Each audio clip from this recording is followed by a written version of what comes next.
Bismillahirrahmanirrahim. Assalamualaikum warahmatullahi wabarakatuh.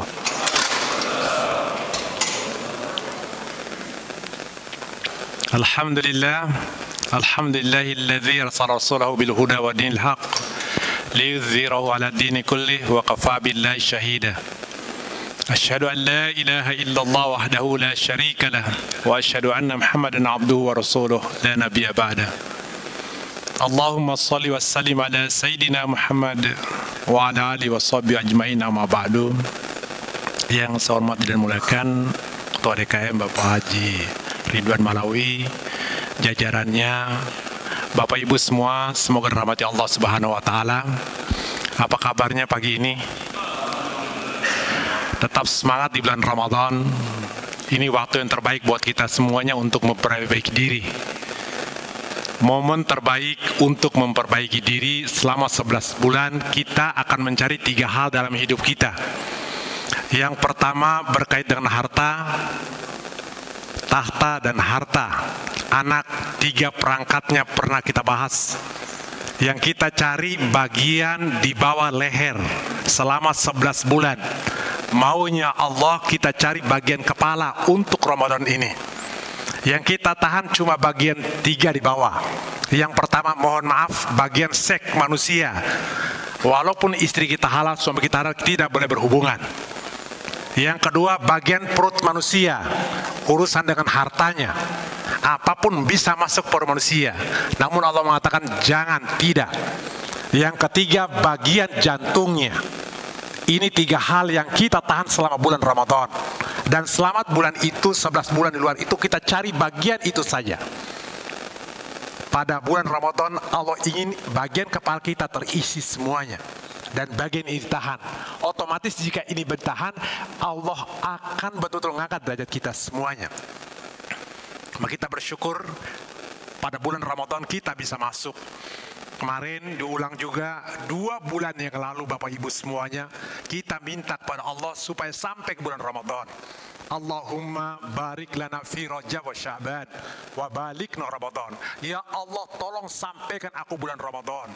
Tolong sampaikan bulan Ramadan dari bulan Rajab, bulan Sya'ban, dan kita minta bulan ke-9. Bulan 9 dalam rumus hidup manusia itu lahirnya manusia. Manusia lahir bulan ke-9. Dan bulan Ramadan, kata Rasul, jika Ramadan baik, seakan-akan kita lahir kembali seperti bayi baru lahir. Tergantung kualitas kita menahannya. Yang menghancurkan manusia, ingat 3 hal. Wanita bagian bawah, harta dan tahtanya. Ini bagian yang kita tahan selama bulan Ramadan. Kita berharap semoga Ramadan ini bisa mengontrol bagian bawah dan kita isi bagian atasnya. Kita bersyukur pada Allah, luar biasa kita masuk bulan Ramadan ini. Coba kita lihat ke dalam diri kita. Kita diberi kesehatan, matahari, semuanya perangkat itu. Dan sangat nikmat pada bulan Ramadan. Semua berlimpah, perhatikan. Makanan berlimpah. Ketenangan luar berlimpahnya. Yang gak biasa sholat mulai dekat ke masjid. Yang gak biasa berbagi terus luar biasa percepatannya. Maka sungguh merugi jika kita mengabaikan momen ini. Momen yang luar biasa memang tenangnya. Wa nunazzilu minal Qur'an ma huwa syifaa wa rahmah wa la yazidu adh-dhalimin illa khasara. Kami turunkan Quran sebagai syifa dan rahmat buat kalian. Bagi orang zalim tidak ada maknanya, tidak berarti apa-apa. Jangan sampai kita termasuk orang zalim tidak mendapatkan rokaat seperti itu. Bapak Ibu yang saya muliakan, kita bersyukur sekali lagi diutusnya Rasulullah sebagai utusan Allah. Kemarin kita udah bahas juga, hidup itu sangat mudah, jangan dibuat sulit. Rumus hidup pasti punya jejak. Kita bicara legacy seorang muslim hari ini. Orang sukses punya jejak, orang gagal punya jejak. Kita pilih yang mana? Silakan dipilih. Namun ketika kita pilih sukses, silakan lakukan yang terbaik untuk suksesnya. Kita memilih seorang muslim, maka ikuti aturan Allah. Jika tidak mau ikutan Allah, silakan keluar dari Islam. Bebas, mau apapun. Mau tidak puasa, mau berzina, mencuri, silakan kata Allah. Tapi ketika masuk Islam tidak bisa terikat dengan ajaran Allah Subhanahu wa taala untuk kebaikan kita bersama. Maka Allah mengirim seorang rasul namanya Muhammad, nabi kita. Ikuti saja dia. Kita tahu semua Pak, kalau mau bahagia cari orang bahagia, tiru aja kelakuan mereka. Pola pikirnya, pola rasanya, pola tindakan, otomatis kita bahagia. Mau kaya raya, cari orang kaya raya. Pasti mereka punya polanya, punya rumusnya. Ikuti saja, pasti kaya. Mau sukses, cari orang sukses. Pasti ada polanya. Nah, Allah kirimkan manusia yang punya pola tersendiri. Nabi-nabi kita Muhammad, ikuti saja kata Allah. Ikuti saja. Ikuti saja. Maka ada surat Ali Imran ayat 31, Qul in kuntum tuhibbunallah fattabi'uni. Bilang hambaku wahai Muhammad, jika mereka cinta padaku, ikuti dirimu. Fattabi'uni yuhibbukumullah. Allah mencintaimu wa yaghfir lakum dzunubakum. Dan Allah mengampuni dosa-dosa kita semuanya. Seketika Allah mengedifikasi Nabi Muhammad balik memberikan pesan pada kita, wahai umatku, jika meniru diriku, pegang dua hal baik-baik. Pegang kitabullah dan sunnahku. Kalian akan bahagia dunia akhirat, akan selamat. Pegang dua itu saja. Otomatis ulama, para alim soleh, pasti mereka megang dua hal ini. Bapak Ibu semuanya, kita akan bahas tentang legasi seorang muslim. Ada 6 yang kita mau bagi. Yang paling bawah 3, yang atas 3. Yang pertama, kita lihat nanti yang paling rendah mati-mati kita cari harta. 1, 2, 3. Kita potong di sini. 4, 5, 6. Yang paling rendah legasi kita adalah harta. Legasi itu sesuatu yang kita tinggalkan generasi selanjutnya di rumus di warisan, asar, jejak, boleh pikiran, harta sebagainya. Namun yang paling rendah itu harta. Orang mengumpulkan harta sebanyak mungkin seakan-akan. Silakan dikumpulkan, tapi jangan lupa memberikan bagian orang lain. Kalau kita kumpulkan untuk diri kita sendiri, justru harta itu akan menyiksa kita masing-masing. Allah mengatakannya. Berapa banyak orang dihancurkan hartanya sendiri. Kita ngambil rujukan Qur'annya dulu. Kata Allah, ini harta jadi bahan bakar buat kita semuanya. Kita buka surat 9. Mungkin berinteraksi nanti, ayat 35. Di ayat lain, wailul likulli humazatil lumazah alladzi jama'a malan wa 'addada.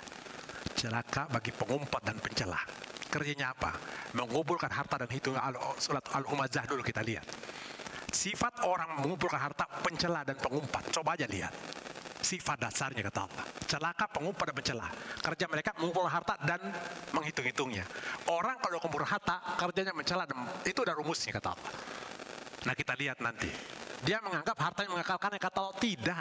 Yang kita cari mati-matian pada akhirnya, yang ketika mati tidak bisa mati. Carilah mati-matian yang sesuatu yang bakal mati. Nanti kita lihat atasnya. Yang paling ada harta dulu. Boleh Ustaz?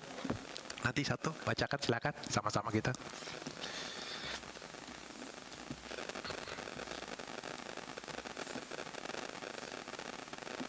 Surat 9 ayat 35. Biar baca semua, jadi semua ini. Surat berapa Ustaz? 35 atau Mbak? 35. Ayat 35. Yauma alai. Dan sama-sama kita buka, Pak. Bismillahirrahmanirrahim. Nah, artinya ya. Ingatlah pada hari ketika emas dan perak dipanaskan dalam neraka jahanam, lalu dengan itu disetrika dahi, lambung dan punggung mereka, seraya dikatakan kepada mereka, inilah harta bendamu yang kamu simpan untuk dirimu sendiri, maka rasakanlah akibat dari apa yang kamu simpan itu. Yauma yuhma 'alaiha finnar. Ketika kata Allah dikumpulkan dalam neraka harta yang kita simpan untuk diri kita sendiri, emas dan perak kortarannya, disetrika dahi kita semuanya. Kata Allah mengatakan, ini hartamu, kau simpan untuk dirimu sendiri. Silakan cari sebanyak mungkin. Jangan sampai harta yang kita simpan menyiksa diri kita sendiri. Buatlah sebanyak mungkin kegunaannya. Bapak Ibu semuanya, seandainya Bapak siapkan zariahnya, Bapak gunakan spidol ini. Dari spidol ini murah sebenarnya, namun ketika ditulis orang paham, semasi mereka paham dan mengamalkan ajaran kita, maka orang memberikan spidol ini akan dapat pahala yang luar biasa ajaran kita semuanya.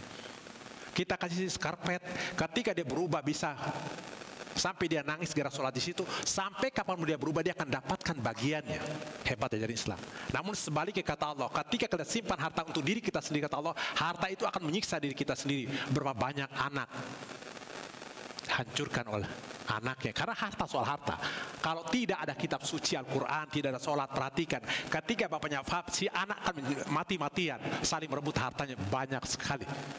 Ini posisi pertama, legasi pertama paling rendah adalah harta. Yang kedua adalah fisik kita. Ini legasi kita seorang muslim. Perhatikan anak kita, ada yang mirip kita, mungkin mirip rambutnya. Legasi kita, kalau tadi masih luar diri, sekarang mulai masuk. Perhatikan anak kita semuanya, ada yang hidup kita miripnya, ada yang rambut kita miripnya. Mau dibentuk seperti apa, nanti kita masuk ke ruhnya. Silakan, kita berikan, wariskan kepada mereka semua apa yang kita miliki. Perhatikan anak kita tidur, mereka perhatikan saja. Kemiripan itu ada yang kita wariskan dari diri kita masing-masing. Masing fisiknya, fisik akan masuk kita. Tapi harta itu luar diri, mulai masuk ke dalam dirinya, fisik kita masuk. Nah, yang ketiga yang diwariskan adalah darah. Mulai masuk, ini darah nggak main-main. Darah ini berkaitan betul dengan bagian dalam manusia, bagian dalamnya. Maka gen binnya nggak bisa lepas ini, darah ini nggak bisa lepas. Maka tolong Bapak Ibu semua hati-hati soal darah ini. Maka hukuman kalau pergi haji itu dam atau bagaimana berkaitan dengan darah. Yang kita cari mati-matian, kalau seandainya darah ini berkaitan darah, jangan sampai bagian darah itu kotor begitu saja. Kita pernah bahas, pernah dengar 7 keturunan? Masih ingat? 7 keturunan tergantung diri kita, daripada darah, di gen kita. Diri kita di sini ada 3 di bawah kita, ada 3 di atas kita. Di atas kita sebelum kita ada siapa dulu? Orang tua. Sebelum orang tua, kakek nenek. Sebelum kakek nenek, buyut. Sebelum buyut, habis 3 generasi ini saja. Kita dapat buyut udah hebat. 3 generasi. Orang tua, kakek nenek, buyut, 3 generasi atasnya. 3 generasi di bawah kita. Setelah kita, anak. Setelah anak, cucu. Setelah cucu, setelah cicit, ada cocot. Habis sudah. Ini 7 keturunan dia nikah. Tergantung diri kita semuanya. Hati-hati di sini. Kalau darah kita kotor akan mengalir terus menerus. Tergantung kita mau potong atau tidak. Nggak main-main yang ini. Binnya akan masuk semuanya. Kalau bahasa mudanya ibnun atau bintun. Sebutnya bin.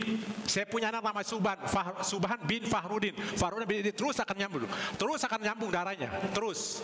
Yang bisa memutuskan ini pertama, ketika anak itu kafir, maka potong udah darahnya. Nggak bisa lagi nyambung ke kita. Maka kalau dia nikah, wali hakim ambilnya. Yang kedua, jika dia berzina, habis sudah. Generasi gen ini. Ini nggak main-main. Tolong ya, ini jaga betul-betul. Semua kalau tidak stop akan hancur. Kalau kita buruk negatif, maka seturuk turunan itu akan masuk. Sebaliknya, kalau kita positif, betapa bangganya si bapak, si anak keturunannya. Coba kalau anak kita sukses, bilang apa bapaknya? Siapa dulu bapaknya? Pasti begitu. Sebaliknya, jika buruk akan buruk. Ingat baik-baik, soal darah berkaitan dengan makanan. Lihat doa kita ketika makan. Allahumma barik lana fima razaqtana wa qina azabannar. Ini kaitan dengan api semuanya. Kata Allah, hati-hati hai manusia, makan yang halal dan thayyibah. Jangan ikuti setan. Ibaratnya Bapak Ibu semuanya, kalau ada air minum, kemudian mohon maaf masuk air kencing, maka dia najis. Begitu juga bersihkan darah sebagai unsur laki-laki. Kalau itu abu-abu atau hitam, tolong jangan dimasukkan ke darah, keluar darah. Misalkan masuk halal, boleh jadi anak kita nakal gara-gara unsur darahnya kotor. Sudah diatur karena ini unsurnya. Bahkan ada kawan saya ketika makan pun dia bawa sendiri makannya. Boleh jadi doa kita tidak terima gara-gara sumber masuk dalamnya. Bapak sholat atau bagaimana silakan, tapi boleh jadi sumber yang masuk dalamnya kotor. Ketika bersih, insya Allah semua akan baik itunya. Namun sebaliknya, jika buruk, darah itu akan rusak semua satu generasi itu. Tapi tolong diperhatikan betul. Oke, kita bakal buka Ustaz itu, Ustaz. Surat Al-Baqarah ayat 186-nya. 68. Ya Yohanes 186. Dibeda sedikit, ada orang beriman dan ada orang kafir, Allah katakan.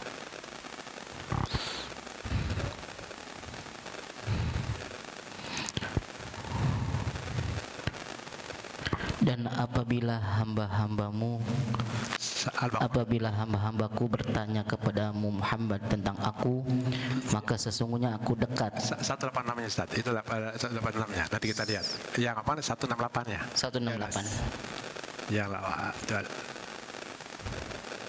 Wahai manusia, makanlah dari makanan yang halal dan baik yang terdapat di bumi, dan janganlah kamu mengikuti langkah-langkah setan. Sungguh setan itu musuh yang nyata bagimu. Ya Nas, kulu mimma fil ardi halalan thayyiban wattaqu wa la tattabi'u khutuwatish syaitan innahu lakum aduwwun mubin. Wahai manusia, di pukul rata Allah. Manusia umumnya, lafaz am dulu. Wahai manusia, makanlah halal dan toib. Yang halal diambil dan toib. Jangan ikuti langkah setan. Setan itu musuh kita nyata. Coba kita pikir, Pak, setan nyata nggak buat kita? Enggak, tapi Allah balik. Justru setan itu nyata buat kitanya. Rusaknya, nakalnya jelas. Ketika orang itu nyata, nanti kita lihat sifat-sifat setan dalam diri manusia itu. Kata Allah, ketika bicara manusia dimakan ini, tolong yang halal untuk orang manusia. Manusia aja nih nanti. Manusianya, kata Allah, masih umum manusia itu. Tolong yang halal dan baik makannya. Ini dan baik. Mungkin bergizi atau bagaimana baiknya nanti. Nah, di 187-nya, 172-nya Allah mengatakan, wahai, ini nanti orang manusia, wahai orang beriman, kata Allah, makan yang baik saja. Kok nggak ada halalnya? Bacakan Ustaz, silakan.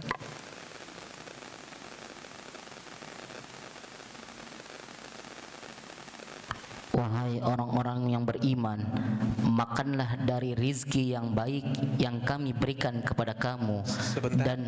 Sebentar, rezeki yang baik saja. Tapi di ayat untuk beriman gak ada halalnya. Karena orang beriman udah pasti halal makanannya. Udah pasti halal. Wahai manusia, untuk kebaikan mereka tetap halal yang baik. Tapi konteks orang beriman, kata Allah, nggak butuh halal, karena mereka akan cari yang halal, udah masih halal. Yang baik-baik saja. Udah pasti halal, dia akan menjauh. Tapi kalau masuk yang haram akan rusak generasi kita masalahnya. Ini nggak main-main, Pak. Penyesalan luar biasa, luar biasa. Allah akan tarik, Allah akan tarik. Silakan Bapak lihat aja nyatanya seperti apa. Lanjut Ustaz. Dan bersyukurlah kepada Allah jika kamu hanya menyembah kepadanya. Kamu menyembah kepadanya. Dulu waktu mahasiswa, Pak, saya dengar radio. Ada seorang pekerja di BUMN, anaknya sekolah kan ke Australia. Setelah sekolah Australia, walau waktu itu kena narkoba. Karena narkoba, balik ke Indonesia, masuk rehabilitasi, sembuh. Kemudian anaknya karena berada orangnya berlibur ke Eropa. Dari Eropa mampir ke Australia lagi, ketemu kawan lama lagi, jagoki lagi narkoba. Balik ke Indonesia, diobati sampai sembuh bahasanya. Waktu itu kalau nggak salah nominalnya pengobatan 500 juta. Pasti cek oleh bapaknya apa? Bapaknya sadar betul bahwa dia korupsi sebesar itu. 500 juta juga. Allah cabut lewat anaknya, disiksa lewat anaknya. Kalau kita ngambil bukan hak kita, semua akan aneh semuanya. Silakan mau dikeluarkan, tidak, kata Allah. Aku akan siksa karena bukan bagian kita. Dipukul lewat anak kita semuanya. Banyak betul. Ketika dipakai di kampung saya itu ada pertanian, aneh-aneh penyakitnya. Orang makan bukan hak dia, bukan dari ini dia akan nyiksa sendiri. Allah akan tarik habis-habisan. Bapak silakan ngambil yang haram atau bagaimana, Allah akan tarik luar biasa dan dipukul kita sesakit-sakitnya kita. Jangan sampai kalau bukan hak kita, bukan. Ini soal darahnya, binnya kita ini. Kalau kita masuk, kalau kita tidak stop, itu akan hancur semuanya. Maka yang kita wariskan ini yang paling penting yang ini nih, karena gen kita semuanya nggak bisa putus Pak. Anak tuh nggak bisa lepas bininya dari kita semuanya, berkaitan darah ini. Semuanya. Makanya 7 keturunan kita sering dengar dengan 7 keturunan, 3 ini aja betul-betul. Kalau kita dapat cicit itu udah bagus betul Pak. Dapat cicit itu udah bagus. Rata-rata kita nggak dapat cicit itu. Sampai cucu kadang-kadang. Waktu kita nggak kuat lagi habis. Maka 7 keturunan ini yang kita jaga betul. Tergantung apa yang kita beri kepada mereka. Asupan makan darah itu. Ingat tadi, makan Allahumma barik lana fima rozaqtana waqina azaban. Ya Allah berikan rezeki kepada kami dan berkahi. Jauhkan sistem neraka. Apa hubungan neraka? Karena kita masukkan boleh jadi api ke dalam ini. Kan dia energi. Tapi kalau halal, lihat perkuatan anak itu. Mudah diatur. Taat orang tua. Dia akan baik ibadahnya karena bersih dalamnya. Tapi kalau kotor, na'udzubillah. Jangan sampai. Ingat, masuk pertama, kita lihat warisan kita berikan pada keluarga kita. Pertama harta. Yang kedua adalah fisik kita. Masuk semua. Darahnya. Baru keempat kita masuk di sini adalah perilaku. Perilaku yang kita berikan semua akan gambaran diri kita masing-masing. Gambaran diri kita masing-masing. Maka ada istilah buah tidak akan jauh jatuh dari pohonnya. Yang kita contohkan anak kelakuan kita semuanya. Bapak coba perhatikan, anak mungkin banyak laki-lakinya kitanya. Ketika anak kita nakal, itu kelakuan kita masing-masing sebenarnya. Coba saja perhatikan. Lebih enak lagi kalau kita lihat cucu. Si anak mau beli bapaknya, anaknya. Cucu. Kita tinggal bilang, itu kelakuan kamu itu sebenarnya. Kalau dia marah sama anaknya. Pernah kita bahas kemarin, bapak ibu semuanya tentang gen itu bapak dan ibu tadi, anak dan keturunannya. Perhatikan semuanya. Maka kawan-kawan bisnis sekarang mulai memuliakan orang tuanya. Ingat baik-baik, kalau masalah kita dengan urusan harta atau nasib kita, kemarin kita bahas, itu masalah dengan ibu kita sebenarnya. Kebelangsak hidup kita, susah hidup kita, itu nasib kita, itu berkaitan ibu kita. Pasti masalah, problem. Kalau masalah manasab, urusan keturunan itu pasti masalah dengan bapak kita semuanya. Kalau itu baik, coba perhatikan mereka yang betul-betul baik semuanya. Orang tuanya luar biasa keberlimpahan hidupnya. Tenang itu luar biasa bagaimana, enggak tahu rumusnya seperti apa. Maka kawan-kawan pengusaha, kalau kita mau betul-betul kayak sultan usaha apa nih, penghasilan atau raja kan orang tuamu, otomatis udah rumusnya begitu. Nabi ingatkan, ridho Allah fi ridhul walidain wa sakhtullah fi sakhtul walidain. Ridho Allah tergantung ridho orang tuamu. Kalau ketika orang tua ridho, semua kebuka. Sebaliknya, jika orang tua kita murka, Allah juga murka lewat orang tua kita. Na'udzubillah. Maka turun 7 keturunan itu dijaga betul perilaku kita. Tidak bisa tidak. Maka hubungan kita, kalau nasib kita masalah, ibu kita urusan. Kalau nasab kita karena keturunan kita lewat bin tadi, pakai si bapak masalah kitanya. Semua baik insya Allah berkah hidup kita. Perhatikan mereka yang lawan orang tuanya, mungkin mohon maaf mengambil harta anak orang tuanya yang tidak, lihat hidupnya kebelangsak hampir semuanya. Yang coba menggunakan, misalnya ada harta warisan, mereka guna tidak maksimal atau curang, lihat hidupnya, anak dipukul atau naudzubillah, banyak betul kisah nyatanya. Ini rumus dari Allah, tinggal diambil posisi seperti pembuktiannya. Makanya tidak bisa tidak. Nah, perilaku ini tolong dicatat Pak. Tidak bisa tidak. Bukan begitu apa adanya, tapi direncanakan. Nah, hebatnya Ramadan itu, mungkin kita pernah bahas juga, Ramadan itu ditulis Pak. Saya tanya sekarang, mungkin kita antara Ramadan ada 30 tahun, 40 tahun, 50 tahun. Tapi Ramadan kita tidak banyak berefek. Karena kita tidak pernah menetapkan satu kebaikan atau tidak pernah rencanakan. Sesuatu tidak rencanakan tulis tidak akan terdapat. Di Yale University dulu untuk ilmiahnya, Yale University pada tahun 1954 di Yale University, kemudian dicek siapa yang punya tujuan hidup waktu itu, yang tertulis Yale University. Kemudian cuma 3% orang yang punya tujuan tertulis, sedangkan 97-nya 17 sekian punya tujuan tapi tidak tertulis. Pokoknya yang 97 ini tidak punya tujuan tapi tidak tertulis, 80 di bawah. 20 tahun kemudian 1974 dicek lagi kehidupan mereka ini. Ternyata mereka yang 3% ini kekayaan melebihi yang 97. Karena mereka tahu mau kemana, mau lakukan apa, mau memiliki apa.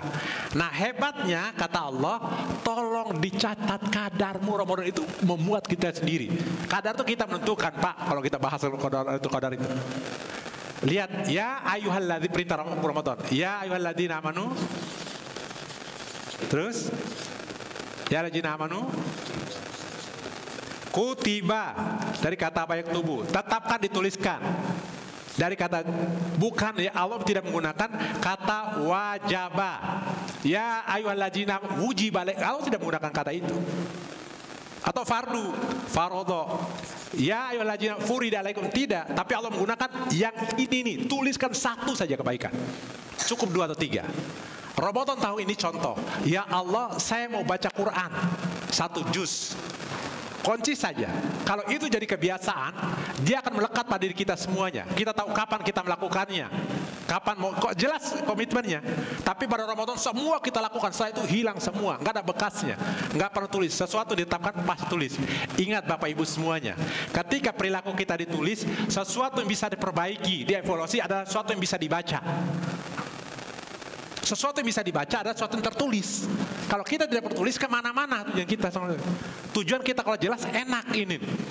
Maunya Allah ada 1 kebaikan, 2 kebaikan Ramadan. Contoh, pada Ramadan tahun ini kita ambil 1 juz satu aja, dan sholat malam.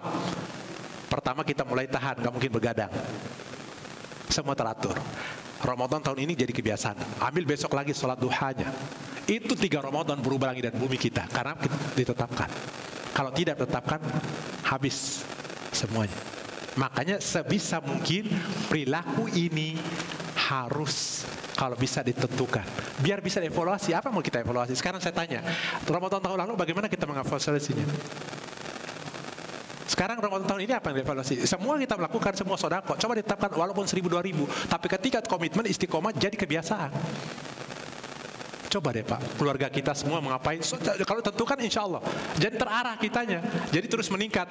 Contoh 1 juz, kok nggak kuat, turun Pak setengahnya. Nggak bisa juga, 2 lembar nggak apa-apa. Jadi kebiasaan itu menentukan kita. Siapa diri kita? Apa yang kita lakukan bulan itu diri kita sebenarnya. Karena diri kita namanya juga bisa hilang. Mohon maaf, pernah nggak kita dipanggil bukan nama kita sendiri? Bro atau bagaimana? Bukan nama kita, bukan diri kita. Justru yang kita ulang terus-menerus itulah diri kita. Bohong sekali dimaklumi, bohong 2 kali, bohong 3 kali, si pembohong. Udah, si pembohong dari identitas kita masing-masing. Makanya perilaku ini tidak bisa tidak yang kita wariskan.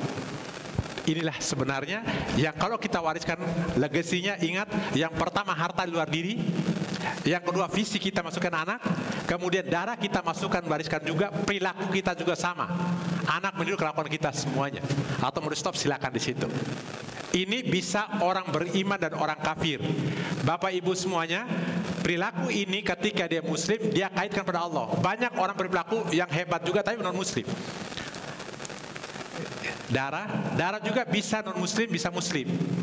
Masuk perilaku yang kelima. Sebelum masuk yang terakhir kita masukkan ini. Akhlak. Akhlak ini hanya mereka yang beriman. Kalau ini masih bisa. Kalau ini luar diri manusia, yang ini fisik, darah. Dan di sini masih beriman, masih bisa non muslim, kafir. Yang di sini akhlak hanya orang yang beriman, tidak bisa selain itu. Hanya orang beriman. Akhlak itu begini. Innama buitsu liutammima, maka dengan kata Nabi, aku diutus hanya menyempurnakan manusia. Allah menciptakan langit dan bumi buat kita semuanya. Saya ngambil dari kata dasarnya saja. Kholaqo, menciptakan. Sang pencipta siapa? Sang pencipta? Sang kholik. Proses manusia yang diciptakan siapa? Makhluk. Ini katanya masih sama nih, kholaqon. Proses Allah menciptakan turun akhlak, kholaqo namanya. Nah, proses manusia kembali kepada Allah itu akhlak namanya. Mudah begitu. Ini akhlak masih ininya. Nah, kholaqo masih ada tambah-tambah. Nah, naik ke sini ini akhlak namanya. Proses Allah turun ke bawah menciptakan khalaqas samawati wal. Nah, proses manusia ke atas pada Allah itu akhlak namanya. Nabi itu cuma mengajak kita untuk kembali pada Allah gitu maksudnya. Tolong libatkan Allah. Contoh yang paling mudah, menikah. Semua menikah, tapi harus pakai nama Allah. Perbuatannya haram, zina. Ketika berzina, hukuman nggak main-main. Dipendam dana, kalau udah menikah, disimpan, timpuk sampai mati. Timpuk aja pakai batu, silakan. Namun ketika menggunakan nama Allah, Bismillahirrahmanirrahim, libatkan Allah. Aku menikah. Perbuatan tadi menjadi halal. Jelas? Karena melibatkan Allah. Sering saya contohkan. Saya punya pisau Pak, halal belinya. Saya punya ayam halal. Libatkan Allah. Bapak tidak libatkan Allah. Potong pisau yang halal, ayam yang halal. Ketika saya eksekusi, saya tidak libatkan Allah, tidak sebut nama Allah. Apa jadinya? Haram. Semudah itu ajaran kita itu. Tapi ketika kita libatkan Allah, apa jadinya? Halal. Makanya Rasul mau kembalikan kita kepada Allah ini, biar kita suci, mau suci kita. Allah mau kita kembali kepada Allah. Apapun, semua akhlak tuh. Saya tanya katakan, berbohong, mencuri, tidak libatkan Allah. Kalau libatkan Allah, tidak mungkin. Memberi, ria atau bagaimana, libatkan Allah tidak. Ketika ria, ingat, motifnya bukan Allah, orang lain. Kata Allah batal. Tapi dengan memberi ridho, jelas. Libatkan soal libatkan Allah, itu akhlak namanya. Mudahnya begitu memahaminya. Dipersingkatnya. Jadi legacy selanjutnya kita, kalau perilaku bisa umum, tapi akhlak semuanya. Sholat, ngaji, masuk ke akhlaknya. Itu setidak-tidaknya. Jadi legacy pertama ingat, harta di bawah kita, visi kita masukkan, darahnya. Tapi darah mulai penting. Perilaku sama. Karena semua kembali anak-anak itu kelakuan kita semuanya. Kemudian akhlak, inilah prinsip yang terakhir kita minta. Yang paling penting, prinsip dasar. Yang paling penting. Tauhid, nggak bisa nggak. Ini prinsip terakhir. Siapapun Bapak cari, tolong yang ini diberikan. Nanti para nabi bagaimana melakukannya. Yang ini prinsip yang kita wariskan. Ini yang paling tinggi. Tauhid inilah. Ajarkan tugas kita ini Pak. Tugas Bapak, tolong yang ini. Kalau ini tidak bisa, kita akan menyesal senyesal-nyesalnya. Senyesal-nyesalnya. Luqman diajarkan Nabi, bahkan Yakub, nanti kita buka ayatnya. Ini prinsip dasar. Silakan Bapak cari apapun, tapi prinsip ini jangan pernah lepaskan warisan ini. Ini warisan tertinggi. Para Nabi wariskan ini. Kita buka surat Luqman dulu Ustaz. Ayat 13-nya. Baru kita masuk.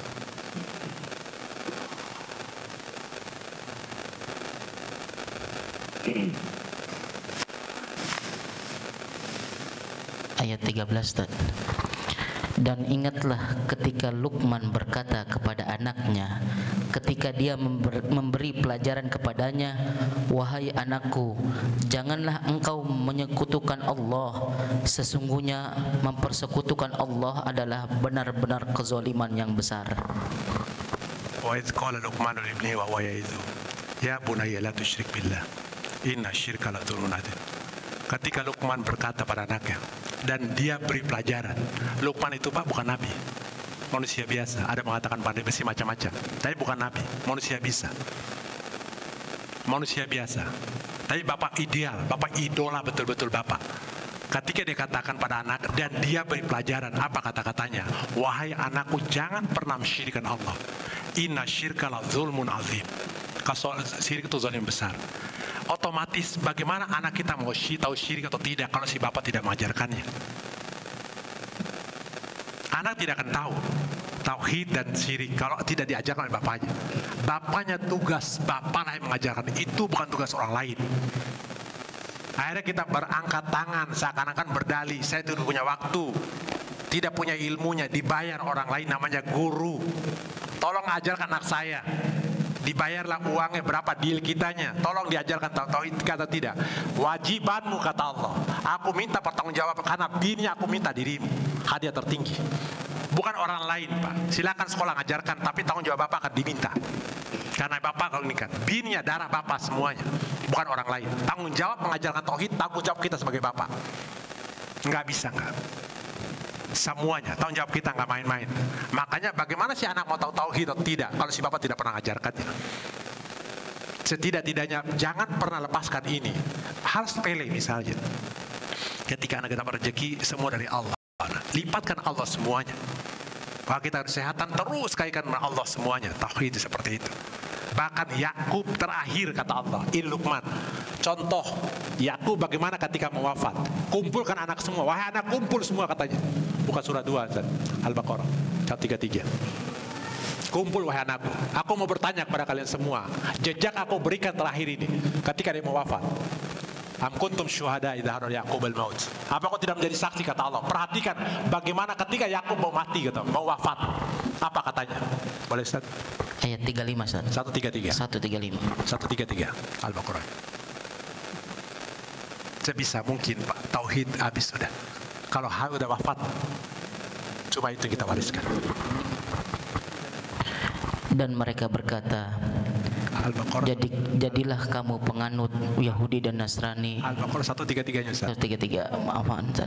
Apakah kamu menjadi saksi saat maut akan menjemput Yakub ketika dia berkata kepada anak-anaknya, apa yang kamu sembah sepeninggalku? Am kuntum syuhada idza nakum. Itu qala bani, ketika dia berkata, kata Allah, apa kau tidak menjadi saksi ketika Yakub akan wafat? Dia kumpul anaknya. Itu qala ibni, dia berkata, ma ta'buduna min ba'di. Apa yang kamu sembah setelahku? Kata-kata terakhir dari Yakub ketika anak kumpulkan semuanya yang diajarkan ketika dia mau wafat. Silakan bagi harta atau bagaimana Pak, tapi yang Allah inginkan yang ini, warisannya tertinggi. Apa yang kau sembah setelahku? Anak menjawab, mereka menjawab, kami akan menyembah Tuhanmu dan Tuhan nenek moyangmu, yaitu Ibrahim, Ismail, dan Ishak, yaitu Tuhan yang Maha Esa, dan kami hanya berserah diri kepadanya. qalu na'budu ilahaka, ya bapakku, aku sembah Tuhan, Tuhan nenek moyang bapakku. Ibrahim, Ismail, Ishak, ilah wahidah, Tuhan yang satu. Aku tak berteguh ketauhidan itu, kata mereka. Aku sembah Tuhanmu yang kau sembah kerjakannya. Tuhan nenek moyang kita semua, Ibrahim, Ismail, Ishak, ilah wahidah, Tuhan yang satu. Dan kami orang berserah diri, kata mereka. Bagi Yakub aman. Seandainya tradisi itu, warisan itu kalau bisa keluar dari mulut kita, walaupun kita wafat seperti apa, setidak-tidaknya anak mendapatkan warisan itu dari mulut kita. Ajarkan mereka tauhid, gak ada lagi Pak. Itulah tugas kita sebenarnya, bagaimana mengajarkan mereka. Sholat ada medianya, zakat medianya, puasa medianya. Ajar kita mengajarkan Allah. Ketika semua kepada Allah, sangat mudah hidup kita semuanya. Itulah yang terakhir yang aku harapkannya. Maka warisan kita bahas tidak-tidaknya seorang muslim. Ingat yang paling rendah itu harta. Ingat, harta itu bisa jadi utang atau sesuatu yang kita pegangan. Seandainya kita kurang, kita utang, maka keluarga kita yang wariskannya. Soal harta. Yang kedua, visi kita masuk ke anak kita semuanya. Darah tolong diperhatikan betul-betul. Kalau harta kita kotor, jangan dimasukkan darah ke anak kita. Kita akan merugi nanti. Jangan. Yang ketiga, ketika masuk itu perilaku kita masuk ke mereka. Lebih kuat perilaku mungkin urusan dunia, tapi dekatkan pada akhlaknya. Yang terakhir, ajarkan mereka tauhid. Itu warisan terbaik udah. Momen Ramadan, momen terbaik Bapak Ibu semuanya. Ketika anak-anak suka sholat, suka ngaji, dorong jangan sampai berhenti. Ibarat kita ke mobil jalan sangat mudah, tapi kalau berhenti sulit lagi. Maka rahasianya, tulis kutiba alaikumusiyam. Kalau menggunakan kata kutiba, kata banyak tubuh sebenarnya. Dari kata menulis, tetapkan, tuliskan jelas apa tujuan Ramadan ini. Satu atau dua luar biasa. Karena kita tidak pernah menulisnya, kita tidak bisa mengevaluasinya, tidak bisa memperbaikinya. Karena sesuatu yang bisa diperbaiki ada sesuatu yang tertulis. Sesuatu yang ditetapkan pasti tertulis semuanya. Kalau kita tulis, jelas mau apa kitanya, kapan kita melakukannya, bagaimana tahapnya, insya Allah jelas. Maka bisa tidak. Jadi kita harapkan warisan terakhir, yang 6 warisan ini, kita sebagai muslim bisa syukur-syukur Ramadan saat kita wafat, anak kita tauhidnya otomatis dia sholatkan kita ajarkan mereka. Mereka akan berbaik bati benar-benar kita semua, tidak mungkin durhaka. Dan ingat Bapak Ibu semua, sekali lagi, tolong doa orang tua jangan pernah lepas. Ridallah fi ridal walidain wa sukhtullah fi sukhtul walidain. Kita sebagai orang tua doakan anak kita sekarang. Salah da'awatin la turaddu, kata Nabi. 3 doa yang tidak pernah terputus, tidak tertolak kemarin. Da'watul walidi, doa orang tua. Da'watul shaim, doa orang berpuasa. Da'watul musafir. Tolong 3 ini, posisi kita orang tua, posisi kita yang berpuasa, insya Allah makbul. Insya Allah uni astajib lakum. Doalah padaku, kata Allah, pasti aku kabulkan. Nah, maka kemarin kita juga bahas wa idza salaka ibadi, diperhatikan surat Al-Baqarah 183, ya ayyuhalladzina amanu kutiba alaikumusiyam 183-nya. 184 ayyaman ma'dudat, masih berkaitan Ramadan. Ayat 5-nya syahrul Ramadan ladzi unzila fil Qur'an. 186-nya enggak ada hubungan sama sekali dengan puasa. Wa idza salaka ibadi anni fa inni qarib ujibu da'wata da'i zada'an. Muhammad, jika hambaku bertanya, bilang aku dekat. Ujibu da'wata da'i zada'an, aku kabulkan doa jika berdoa. Enggak ada kaitan puasa. Baru 87-nya uhilla lakum, masih kaitan puasa.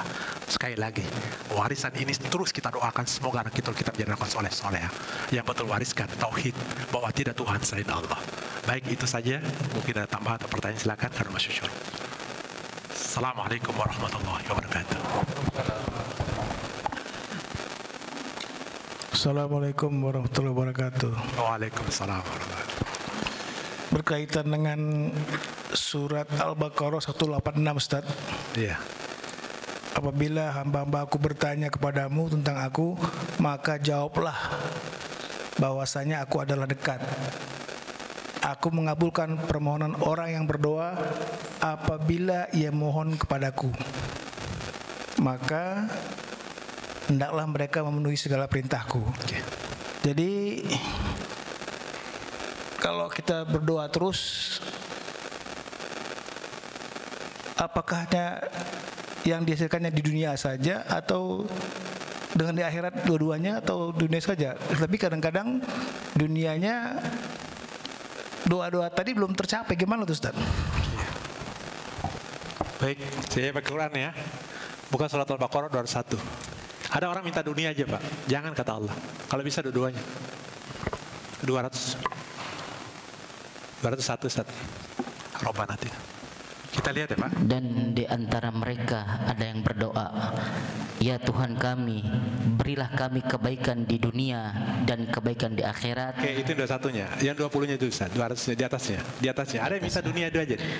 Apabila kamu telah menyelesaikan ibadah haji, maka berzikirlah kepada Allah sebagaimana kamu menyebut-nyebut nenek moyang kamu. Bahkan berzikirlah lebih dari itu. Maka di antara manusia ada yang berdoa, apa doanya? ya Tuhan kami, berilah kami kebaikan di dunia dan di akhirat dia tidak memperoleh bagian apapun. Ada orang manusia doa, minta dunia saja. Terus lanjut. Dan di antara mereka ada yang berdoa, ya Tuhan kami, berilah kami kebaikan di dunia dan kebaikan di akhirat, dan lindungilah kami dari azab neraka. Kata Allah, Rabbana atina fid dunya hasanah wa fil akhirati hasanah wa qina adzabannar. Bapak sekali lagi urusan dunia, tapi ketika Bapak libatkan Allah otomatis masuk akhirat. Saya kerja nggak pakai Allah, dunia sukses Pak, tapi akhirat nggak dapat apa-apa. Tapi sebaliknya, jika dunia saya betul-betul nih bismillah, saya kerja bismillah, maka nilainya ibadah. Tapi kalau nggak ada bismillahnya, dunia saja didapatkannya. Maka tergantung melibatkan Allah tadi, akhlaknya tadi. Hubungan manusia sama Pak. Tapi kalau nggak ada Allah, jina dia lebih ini lagi. Tapi kalau pakai bismillah, ibadah dia. Surat 11 Ustaz, ayat 15. 11 ayat 15. Jadi begitu. Bahkan ada yang lupa lagi kita, lupa kepada Allah, lupa diri manusia itu. Jangan sampai lepas. Tetap ketika ingat Allah, jauh lebih cerdas manusia itu. Barang siapa menghendaki kehidupan dunia perhiasannya, pasti kami berikan balasan penuh atas pekerjaan mereka di dunia dengan sempurna, dan mereka di dunia tidak akan dirugikan. Kata Allah, mau dunia aku kasih semua. Yang kalian rencanakan aku kasih semua, tidak aku rugikan, kata Allah. Lanjut. Itulah orang-orang yang tidak memperoleh sesuatu di akhirat kecuali neraka, dan sia-sialah di sana apa yang telah mereka usahakan di dunia, dan terhapuslah apa yang telah mereka kerjakan. Yang perilaku ini Pak, di daerah saya Pak, tiap sore itu ada orang kebulu tangkisnya saja. Dari sore Pak ngajarin anaknya, nggak apa-apa kata Allah. Urusan dunia, Ronaldo lebih hebat lagi Pak urusan dunia. Wallahu alam, ketika dilibatkan Allah habis sudah. Orang mengatakan baik silakan, orang nggak libatkan Allah. Maunya Allah seperti apa, mau logika seperti apa, kembali kitab sucinya. Bapak kaya raya nggak jadi masalah, tapi lihat, coba minta, ya Allah tolong kembalikan yang harta ini. Silakan harta sebanyak mungkin, tapi ketika wafat dirimu baru menyesal, tolong ya Allah tunda kematian, aku mau sodako, kata dia. Habis sudah. Rumusnya ada semua. Mau dunia silakan cari dunia, kata Allah, tapi di akhirat nggak dapat apa-apa. Tambah lagi. Cukup? Al-Munafikun Ustaz? Sebentar. Ayat 10-nya. Silakan cari harta semungkin, cari dunia silakan. Semua orientasi ini Pak. Dunia itu cuma 3 Pak. 1, 2, 3. Ini aja. Kalau bahasa kampungnya seks, wanita yang mencurkan, harta, tahta. Udah ini aja manusia itu. Coba cek. Perhatikan. Orang yang punya harta banyak, perhatikan. Yang punya media, punya apa? Paling lagi kekuasaan. Wanita, harta, tahta. Coba lihat, yang punya tahta lari ke bawah, koruptor. Coba 3 ini aja. Kalau mereka kepalanya nggak mungkin korup itu nggak bisa, nggak, karena manusia itu berdiri. Binatang rata pernah kita bahas. Satu-satunya berdiri itu manusia bagian kepala di atas. Binatang itu rata. Seks perut jantan, artinya urusan perut dari kepala pasti binatang. Ustadz kayak atau bagaimana dominan bawah hancur dirinya. Perhatikan saja. Udah rumus begitu. Sebentar, Ustaz. Oke, tambah. Al-Munafikun ayat 10. Dan infakkanlah sebagian dari apa yang telah kami kepadamu sebelum kematian datang kepada salah seorang di antara kamu. Terus? Lalu dia berkata menyesali, ya Tuhanku, sekiranya engkau berkenan menunda kematianku sedikit waktu lagi, Terus? maka aku dapat bersedekah dan aku akan termasuk orang-orang yang soleh. Ingat Pak, tadi harta mereka kumpulkan menyiksa mereka sendiri, jadi bahan bakarnya. Silakan, Bapak cari mungkin sebanyak, tapi tolong dikeluarkan, ada ke orang lain. Itu aja. Islam tidak melarang sebanyak mungkin, tapi ada ke orang lain. Oke, itu silakan.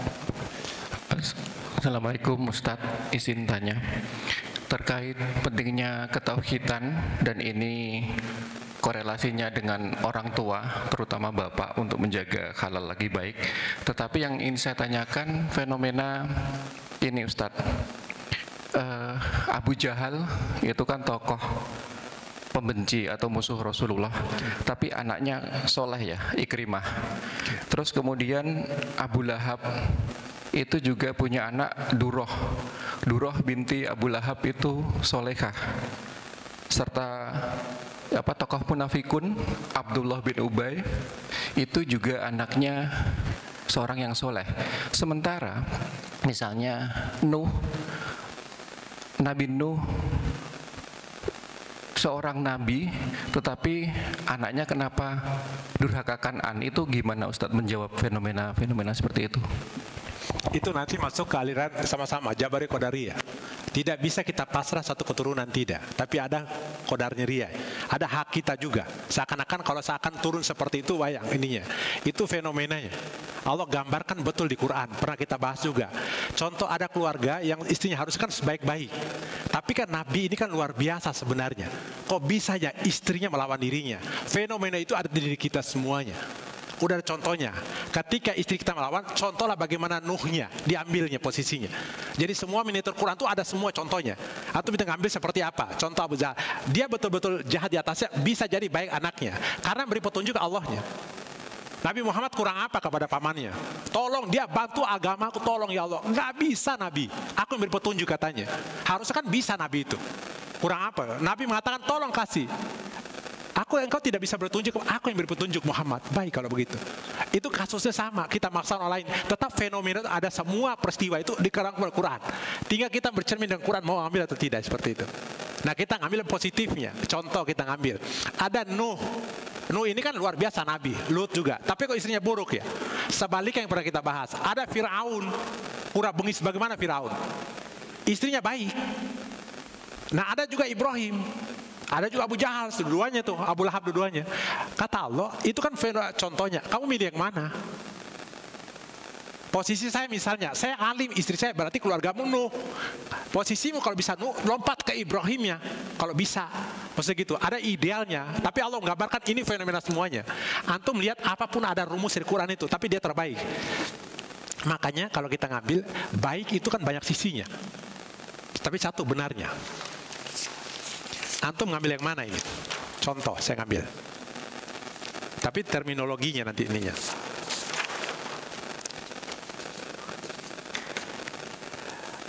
Baik, bahasa Arab ma'ruf ada? Ma'ruf. Oke. Khair ada? Khair? Pakai bahasa Arab. Oke. Kamu lagi, apa lagi? Soleh? Ada? Apa lagi?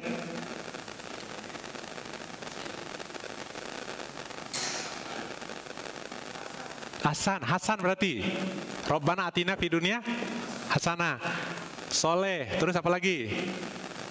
Ada 6 dia. Toyib itu sumber. Nanti lihat lagi apa? Soleh, ma'ruf, khair, soleh, hasan, soleh, apa lagi? 6 dia. Tapi di sini baik itu Bang, baik digunakan bisa berbeda. Tapi satu yang hak cuma satu, yang benar itu cuma satu di tengah, tapi diambilkan. Bapak mau ambil mana? Robbana atina fid dunya. Kenapa pakai khairi saja? Enggak klop iya. Dia berbeda-beda konteksnya ini. Hebatnya Quran itu ngambil. Contoh saya menyakiti Bapak. Begini kalau saya mukul buka tangan, saya pukul apa namanya? Apa bahasanya? Tampar. Kalau saya begini, tonjok nyakit itu juga, tapi beratannya. Kalau saya begini, sentil sama bahasanya, tapi nyakitin.